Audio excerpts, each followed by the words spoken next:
What happens when a sharp-witted talk show host tries to undermine a powerhouse entrepreneur on live TV? Simone Jackson wasn't just another entrepreneur, she was a force of nature. At just 32 years old, Simone had built a multi-million-dollar business empire from the ground up, defying every stereotype and obstacle placed in her path. Born and raised in Birmingham, Alabama, she had always understood that success meant more than personal gain. For Simone, true success was about lifting others as you climbed, which is why her latest initiative, a groundbreaking program aimed at providing young Black women with entrepreneurial mentorship and resources, was more than just another project. It was her mission. Simone had faced setbacks before. Growing up, opportunities were scarce, and the path to success was anything but straightforward. She started small, selling custom jewelry at flea markets as a teenager to help her family make ends meet. But Simone was relentless. Over the years, she sharpened her business instincts, built strategic relationships, and worked her way up. By her mid-20s, she had launched her first company, and by 30, she had expanded into multiple industries, becoming a well-known figure in the business world. When she received an invitation to appear on The Morning Perspective, one of the country's most watched talk shows, Simone knew this was more than just a media opportunity. It was a chance to shift the narrative. The show's host, Charlene Whitaker, was notorious for her biting commentary and controversial questions. Charlene had built her career on putting guests on the defensive, exposing perceived flaws, and stirring public debate. Simone's publicist had warned her that Charlene would likely try to spin the conversation into something negative. But Simone wasn't worried. She had faced tougher rooms and more difficult opponents. If Charlene wanted to test her, Simone was more than ready. The day of the interview arrived, and Simone stepped into the studio with quiet confidence. She wore a tailored teal suit, a vibrant, unapologetic color that mirrored her bold personality. As she walked onto the brightly lit set, the studio buzzed with quiet chatter from the audience and the low hum of production equipment. Charlene sat in her usual spot, legs crossed, flashing a practiced smile that didn't quite reach her eyes. "Simone Jackson, ladies and gentlemen," Charlene announced, her tone laced with subtle condescension. "A self-made businesswoman rewriting the rules of entrepreneurship." Simone smiled, her gaze steady and composed. "Thank you, Charlene. I'm excited to share the work we've been doing and why it matters." The audience applauded politely, but Simone could sense the undercurrent of tension beneath the surface. She knew exactly what Charlene was preparing to do. But Simone also knew something Charlene didn't. This wasn't just about her business. It was about setting the record straight and standing firm in the face of doubt. And Simone wasn't about to lose. Charlene Whitaker leaned back in her chair, a practiced smile stretching across her face as the cameras zoomed in. The studio lights reflected off the glossy white table between her and Simone Jackson, casting a subtle glow over the two women. Charlene's eyes sharpened, her gaze cool and calculating. Simone could sense it immediately, the slight shift in tone, the measured pause before Charlene's next question. The tension wasn't obvious yet, but Simone knew exactly what was happening. Charlene was setting a trap. "So Simone," Charlene began, her tone syrupy but laced with an edge, "your rise in the business world has been impressive. But let me ask you, do you think programs like yours are necessary because people aren't working hard enough on their own?" The question cut through the room like a knife. The polite hum of the audience faded into an uneasy stillness. Simone's jaw tightened slightly, but her expression remained composed. She had expected this. Charlene was trying to frame the narrative, planting the idea that success was purely a matter of effort, that if you weren't succeeding, it was because you simply weren't working hard enough. Simone smiled, a calm and measured expression. "I think hard work is important, Charlene," she said. "But hard work alone isn't enough when you're running uphill against systemic barriers.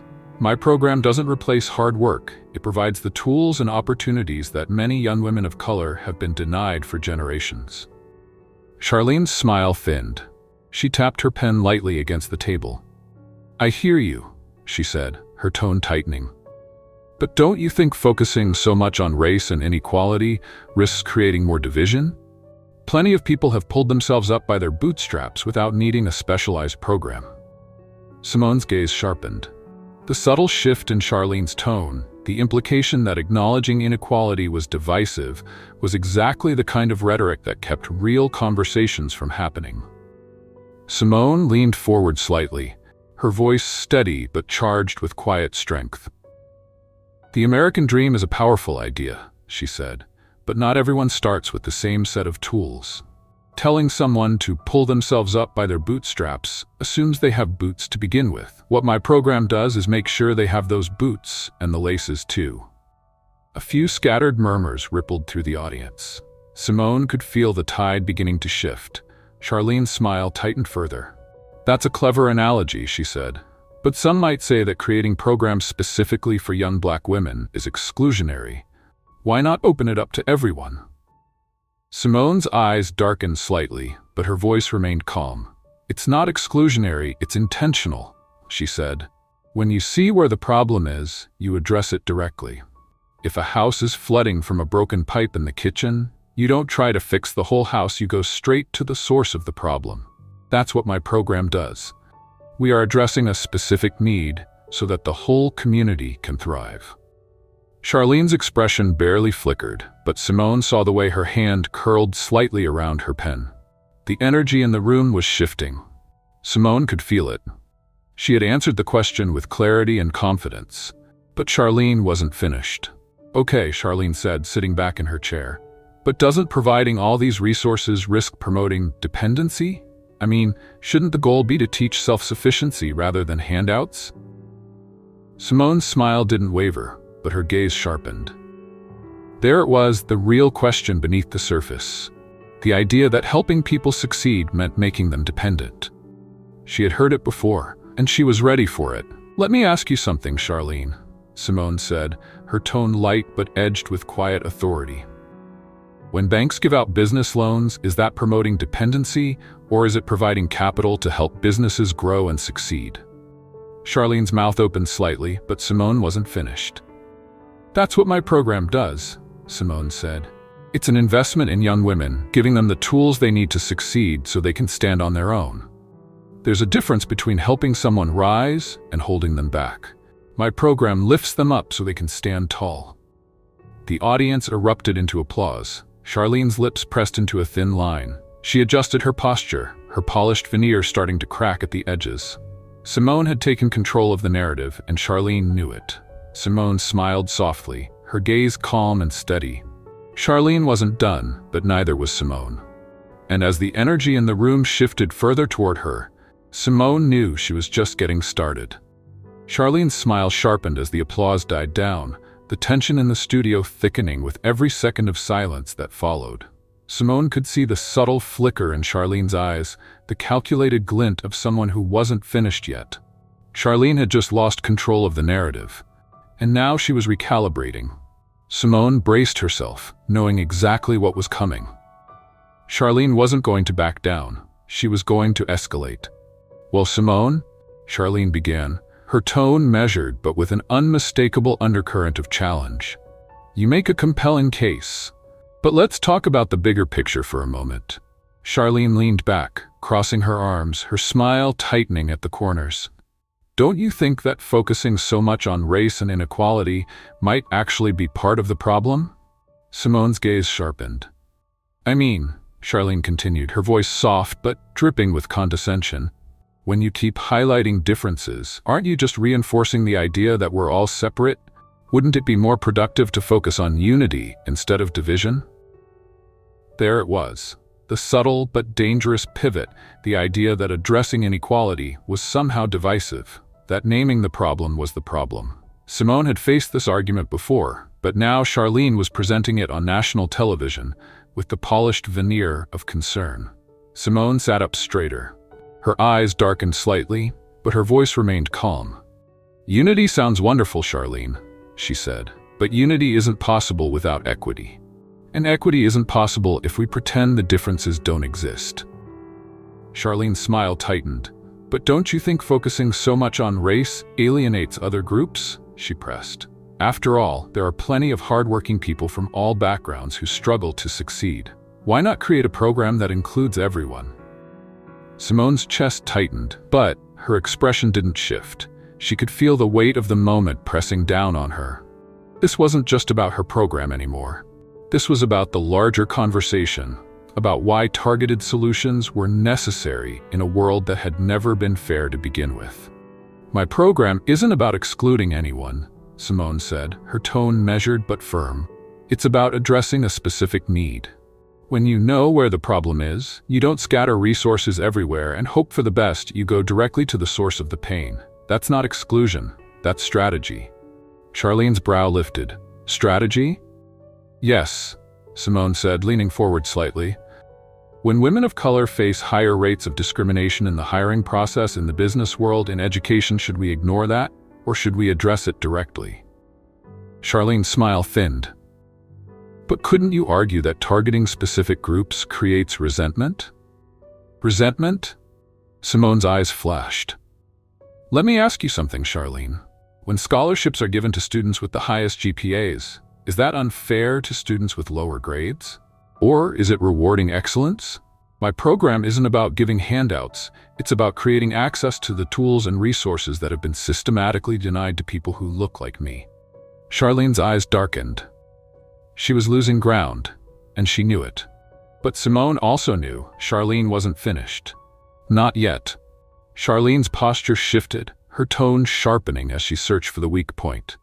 But doesn't that imply that these women need help because they're not capable of succeeding on their own? Simone's smile didn't waver, but her eyes narrowed. No, she said, her voice cutting through the room like a blade. It implies that the playing field has never been even. It implies that talent and hard work alone aren't enough when you're working against systemic barriers. What my program does is level the field so that talent and hard work actually matter. Charlene's lips pressed together. She was running out of ground. Simone knew it, and so did the audience. She could feel the energy in the room shifting toward her, the quiet hum of support growing louder beneath the surface. But Charlene had one more card to play. Interesting, Charlene said, her voice softening but her gaze hardening. But let me ask you this, if a white businesswoman were to create a program exclusively for young white women, wouldn't that be considered racist? The studio fell deathly quiet. The audience's collective inhale was palpable. Even the crew behind the cameras seemed to freeze. Simone's breath steadied. There it was, the trap Charlene had been building towards since the beginning, a false equivalence wrapped in the language of fairness. Simone's gaze darkened, but her smile didn't fade. She let the silence stretch for a beat longer than necessary before she spoke. Charlene, Simone said, her voice low but charged, the difference is that white businesswomen have never needed exclusive programs to succeed. The system was already designed for them to thrive. Programs like mine exist because the opportunities were never there to begin with. Charlene's mouth opened slightly. Simone wasn't finished. There's a difference between building a door and holding it shut, Simone continued. White women have always had access to the door. They've been invited through it. Black women have had to build their own doors. My program gives them the tools to do that. Applause broke out from the audience, louder this time, carrying an unmistakable charge. Charlene's smile faltered. For the first time since the interview began, her control was slipping visibly. Simone leaned back slightly. Her tone softened, but her gaze remained sharp. This isn't about division, she said. It's about opportunity. And if that makes some people uncomfortable, then maybe that discomfort is worth sitting with. Charlene's smile flattened, her jaw visibly tightening beneath the glossy foundation of her professional exterior. She was losing. Simone knew it, and Charlene knew it. But Charlene wasn't the kind of person to back down gracefully. Well, Charlene said, her voice thin, that's certainly one perspective. Simone smiled faintly. It's not just a perspective, she said. It's the truth. Charlene's eyes flashed with quiet frustration, but Simone knew she wouldn't recover from this. The balance of power in the room had shifted permanently, and Simone wasn't about to give it back. Simone's gaze sharpened as Charlene leaned back. Her smile stretched thin as though it might crack under the weight of her own words. The tension in the room was palpable now, vibrating beneath the surface like a wire pulled too tight. Charlene had pushed hard, But Simone wasn't about to let her control the moment. The power had shifted, and Simone intended to seize it. Charlene's last question still hung in the air, a thinly veiled attempt to paint Simone as divisive. But Simone's composure remained intact. She knew how these conversations were designed to unravel, how subtle shifts in language could turn strength into defensiveness and truth into controversy. But Simone had spent years navigating these spaces. This wasn't her first battle. Simone leaned forward slightly, her hands resting lightly on the table. "Charlene," she said, her voice smooth but charged, "you keep using the word division like it's a weapon. But what you're really asking is why some people are finally refusing to settle for less." Charlene's smile didn't reach her eyes. "Well, I just think that programs designed to uplift specific groups run the risk of creating resentment." "Resentment?" Simone's brow lifted, her tone sharpened. "Let me ask you something.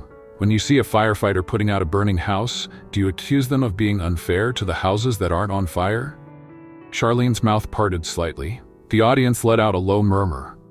"Because that's what my program is doing," Simone continued, her voice steady but gaining weight with every word. "It's not ignoring the people who already have resources. It's addressing the people who have been told for generations that they don't deserve them." Charlene's smile twitched. "But wouldn't helping everyone solve the problem faster?" Simone's eyes darkened. "You can't help everyone equally when not everyone is starting from the same place," she said. "If you give two people the same starting line, but one person is carrying 10 extra pounds on their back, is it fair to tell them they should just run harder?" The audience broke into scattered applause. Charlene's jaw tightened. Simone pressed on, her tone controlled but cutting. "My program isn't about excluding anyone. It's about acknowledging that some people have been forced to start the race late, with fewer resources and greater barriers. And it's about removing those barriers, not pretending they don't exist." Charlene's eyes narrowed slightly. She sat back in her chair, crossing her arms. "That's a clever analogy," she said, her voice laced with condescension. "But aren't you worried that by focusing so much on race, you're actually deepening the divide?" Simone smiled faintly. "No," she said, "because focusing on race isn't the problem. The problem is pretending that race doesn't matter." Charlene's polished facade slipped, just for a moment. Her eyes flashed with the quiet frustration of someone who had just realized they were losing ground. Simone could feel it, the shift in the room. The audience was leaning in now, their attention fixed on her. Even the camera operators behind the scenes were watching more intently. "You see, Charlene," Simone continued, "unity doesn't come from ignoring the differences. It comes from addressing them, acknowledging them, fixing them.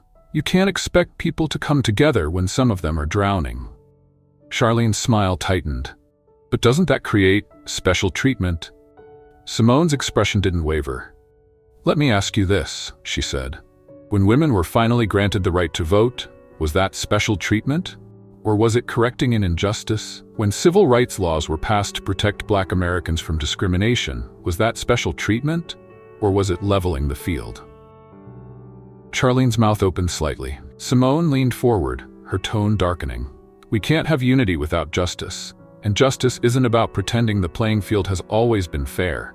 It's about leveling it so that talent, hard work, and ambition are enough to succeed." Charlene's lips parted, but Simone wasn't finished. "You want to know what's unfair?" Simone's voice lowered, cutting through the silence in the studio. "It's unfair that Black women have to outperform everyone else just to be considered equal. It's unfair that they have to fight harder for capital, for opportunities, for recognition, and when they finally succeed, they're accused of wanting special treatment." The audience erupted into applause. Charlene's gaze darkened. Simone could see her calculating, measuring the damage, trying to figure out how to regain control. But Simone wasn't giving her an inch. Charlene's smile returned, but it was thinner now, stretched over the sharp edges of her frustration.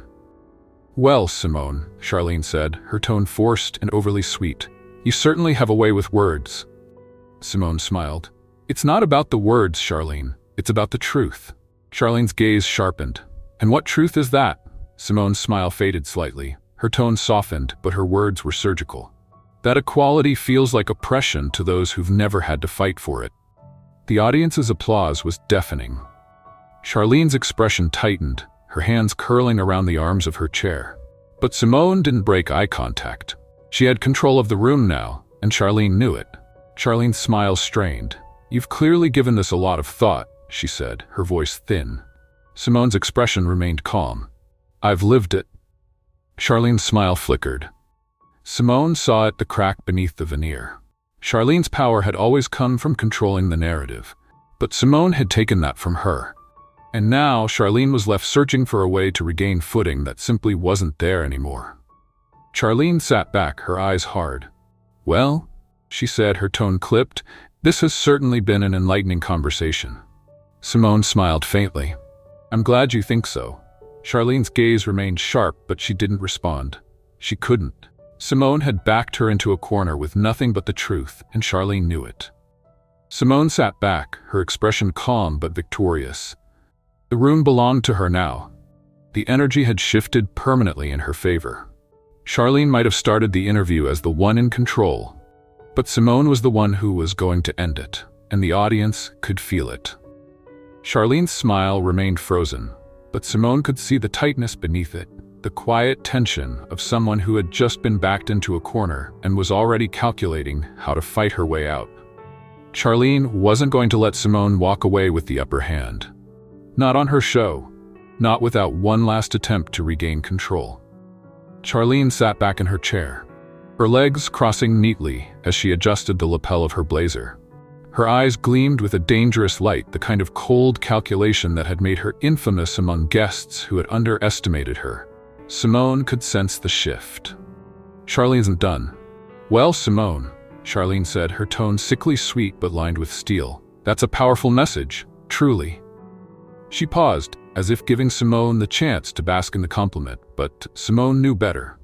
"But I have to wonder," Charlene's smile sharpened, "if you've built your success entirely on merit, then why do you need to lean so heavily on race to justify your program?"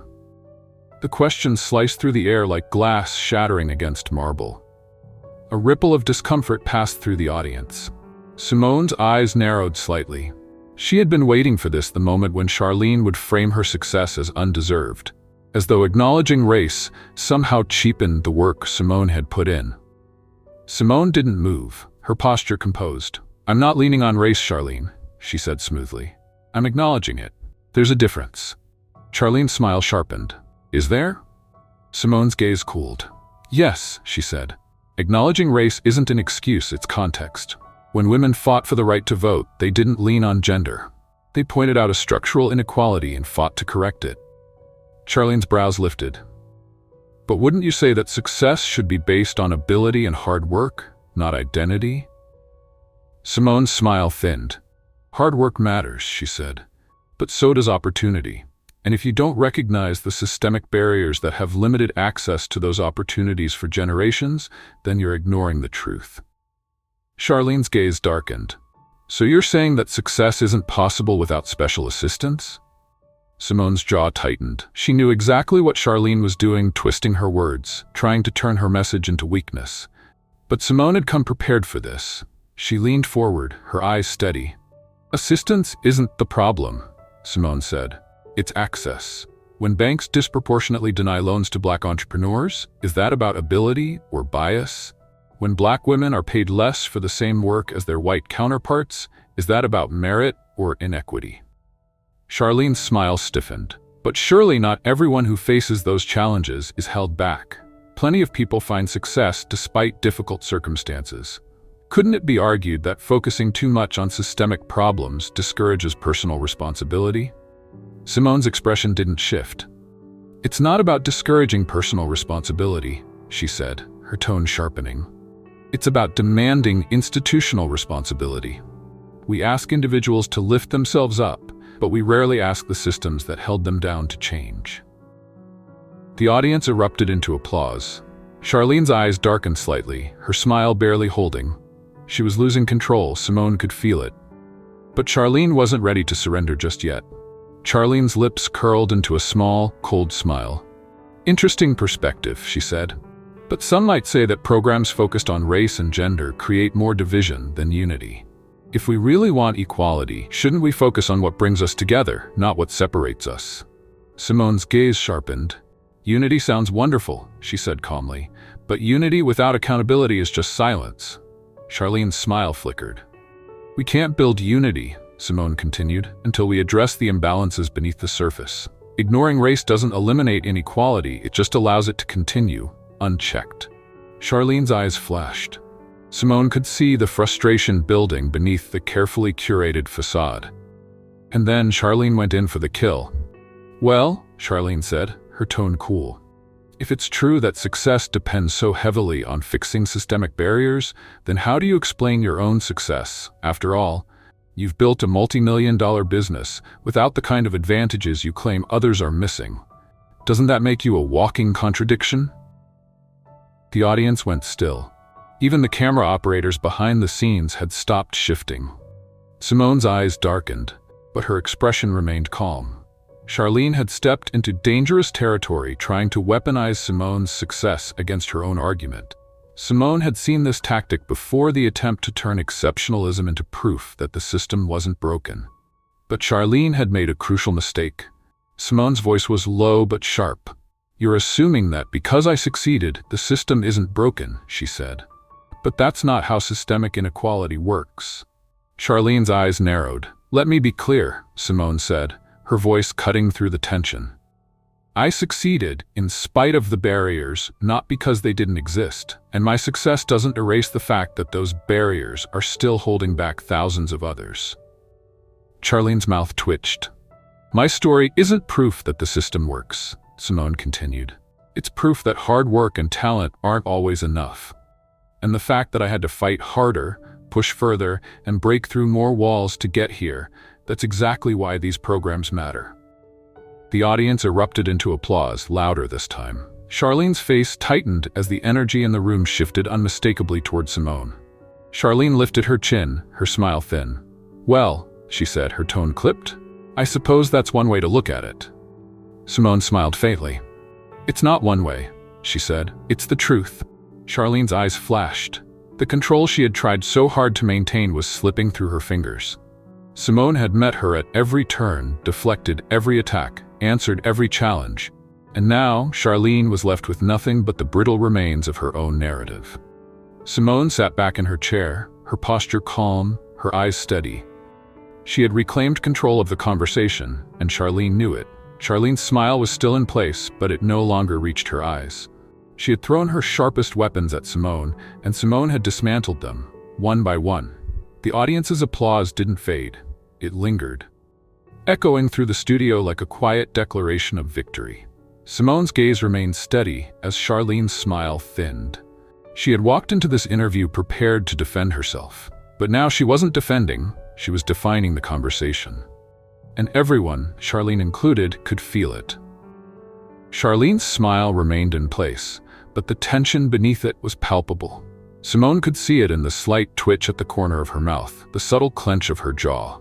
Charlene had thrown everything she had at Simone, every pointed question, every subtle accusation, every backhanded remark, and Simone had met each one with calm precision. But Charlene wasn't done yet. She had one last play, and the dangerous glint in her eyes told Simone that she intended to use it. Charlene leaned forward slightly, her manicured fingers tapping rhythmically against the glass table. Simone, she said, her tone syrupy but laced with quiet steel. I understand where you're coming from. Truly, I do. But let's address the bigger picture here. Don't you think that focusing so much on issues like race and inequality is part of the problem? Simone's smile faded slightly, not out of uncertainty, but out of measured control. She could feel the shift in the room, the charged hush of an audience bracing itself for impact. Charlene's eyes narrowed. Isn't the real goal unity? She pressed. And isn't constantly talking about race creating special programs and initiatives the very thing that keeps us divided? A ripple of murmurs swept through the audience. Simone's eyes darkened. There it was, the final, dangerous card. The idea that talking about race and inequality was more harmful than the inequality itself. The suggestion that silence was somehow the path to peace. Simone took a breath, steadying herself. This was the moment that mattered most. The moment where clarity and strength were not just expected but necessary. Unity, Simone repeated, her voice calm but carrying a quiet force beneath it. It sounds good, doesn't it? A world where we're all equal, where race doesn't matter, where opportunity is available to everyone. Charlene's smile sharpened. Exactly, she said. Simone's gaze didn't waver. But here's the thing, she said, her tone sharpening. We don't get to unity by pretending the problems don't exist. Charlene's brow twitched. We don't heal a wound, Simone continued, by covering it up and hoping it stops bleeding. You treat it. You address the root cause. You acknowledge the injury before you can heal it. Charlene's smile stiffened. But surely, she said carefully, there's a way to address inequality without making people feel uncomfortable. Simone's eyes flashed. That was it, the quiet undercurrent beneath every question Charlene had asked. Comfort. The desire to address injustice, but not in a way that would make people uncomfortable. Simone leaned forward, her gaze cutting through the tension like glass. Let me ask you something, Charlene, she said, her voice low but vibrating with quiet intensity. If you had to choose between justice and comfort, which one would you pick? Charlene's expression froze. Simone's eyes sharpened. Because that's what you're really asking, isn't it? She said. You want justice, but only if it doesn't disrupt the status quo. Only if it doesn't make certain people uncomfortable. Charlene's mouth opened slightly, but no sound came out. Simone's voice hardened. But here's the truth, you can't have both. Justice and comfort don't coexist. Real justice requires change, and change is uncomfortable.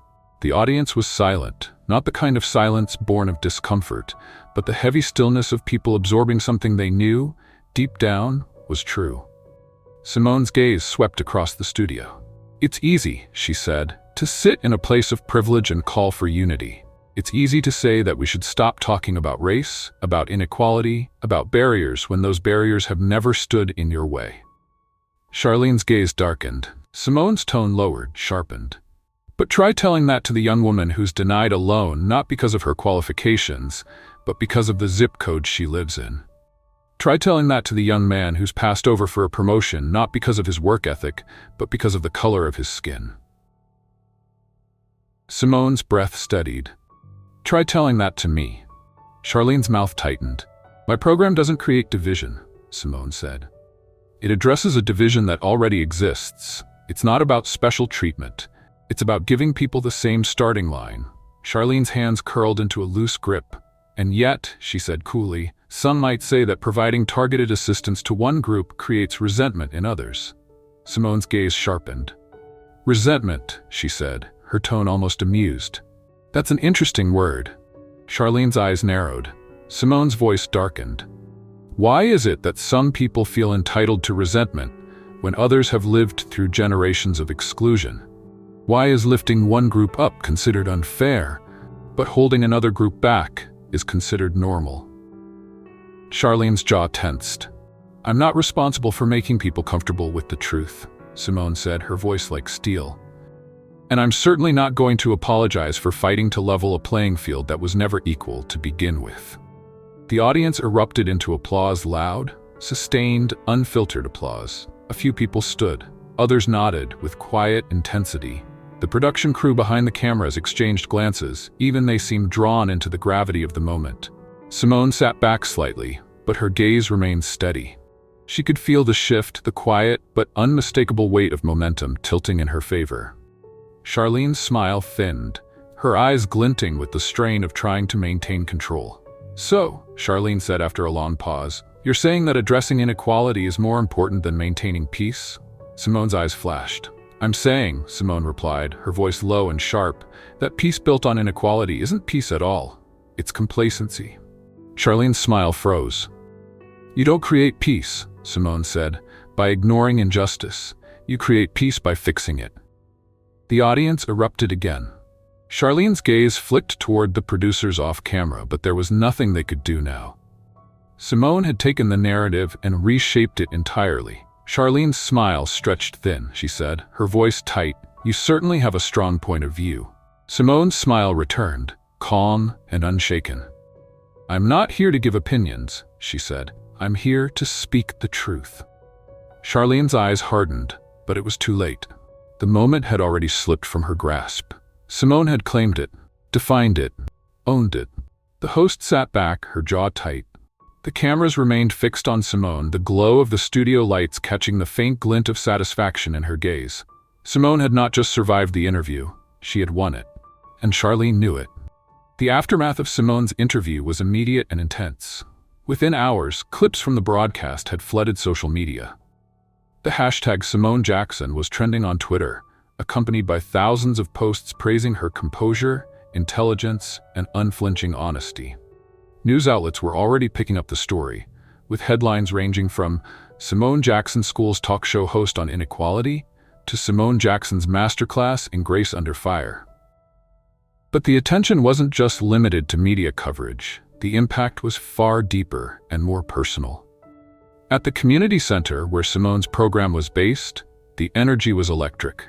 Young women who had previously felt overlooked and forgotten were now seeing someone like them, someone who understood their struggles, standing on a national stage and refusing to back down.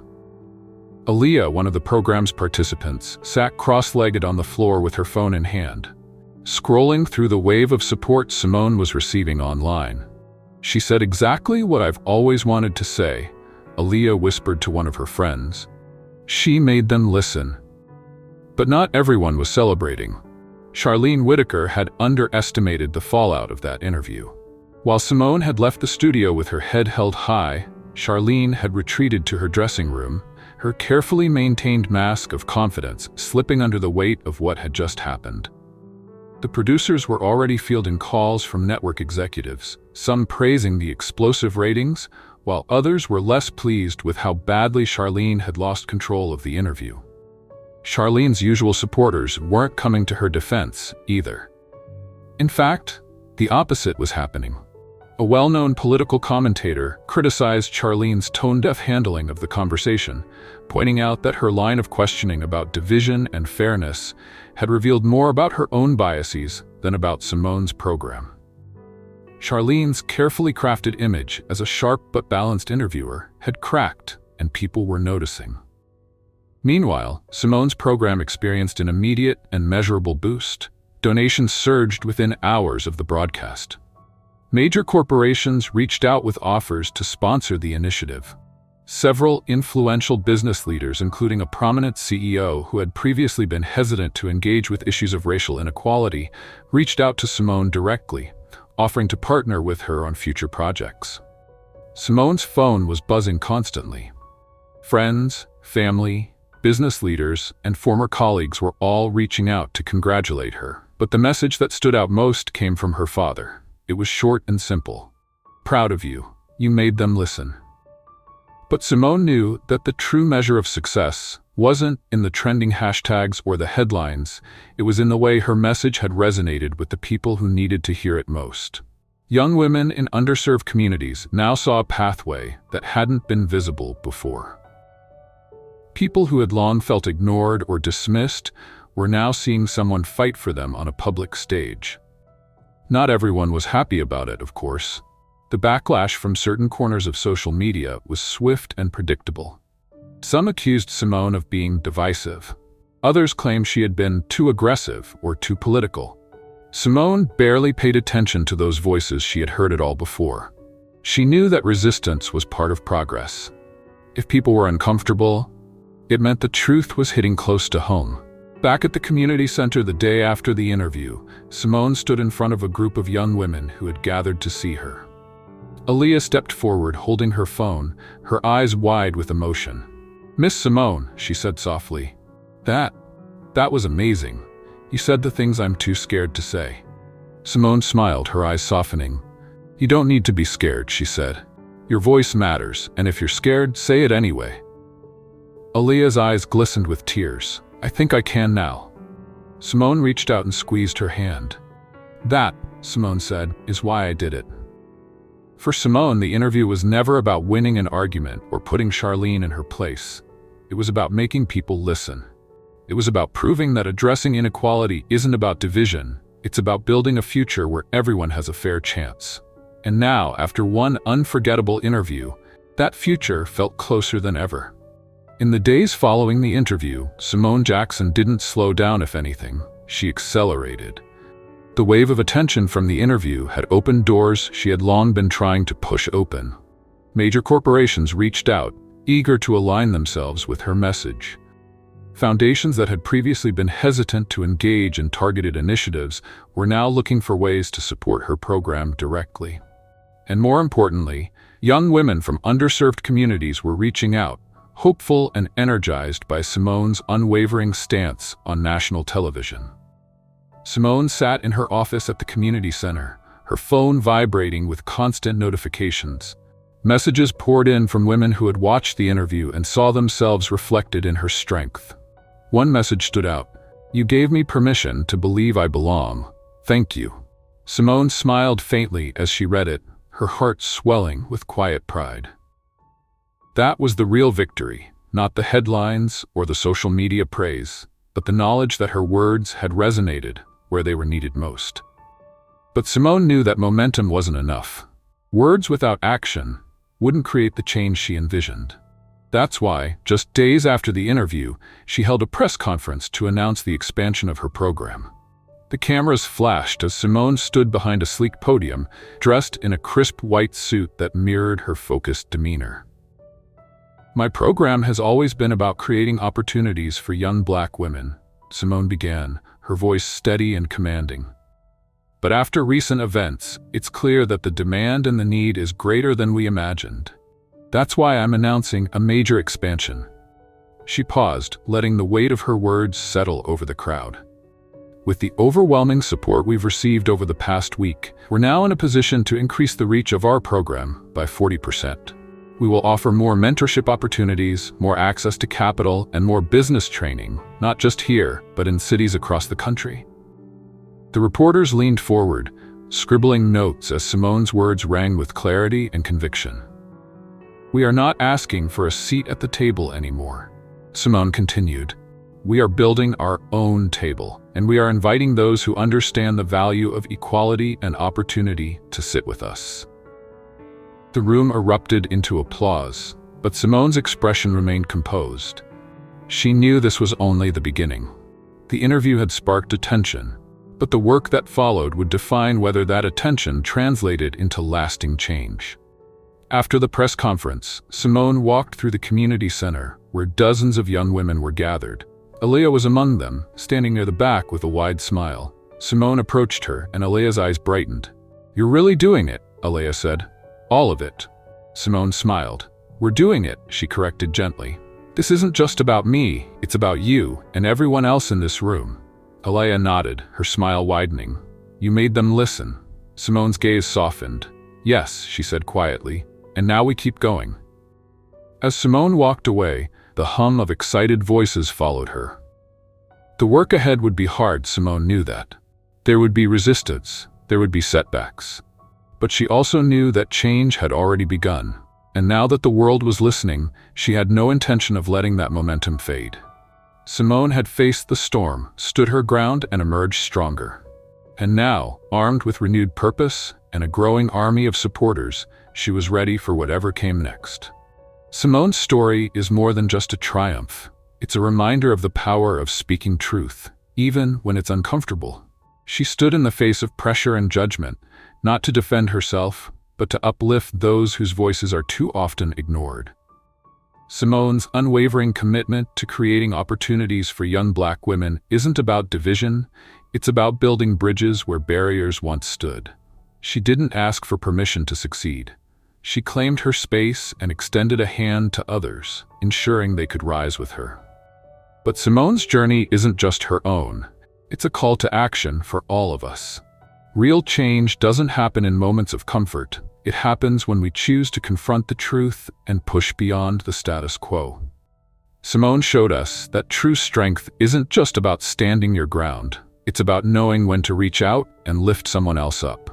If this story resonated with you, comment 1 below. If you think there's room for improvement, comment 2. Don't forget to subscribe, turn on notifications, and share your thoughts in the comments. Thank you for watching, and we'll see you in the next powerful story.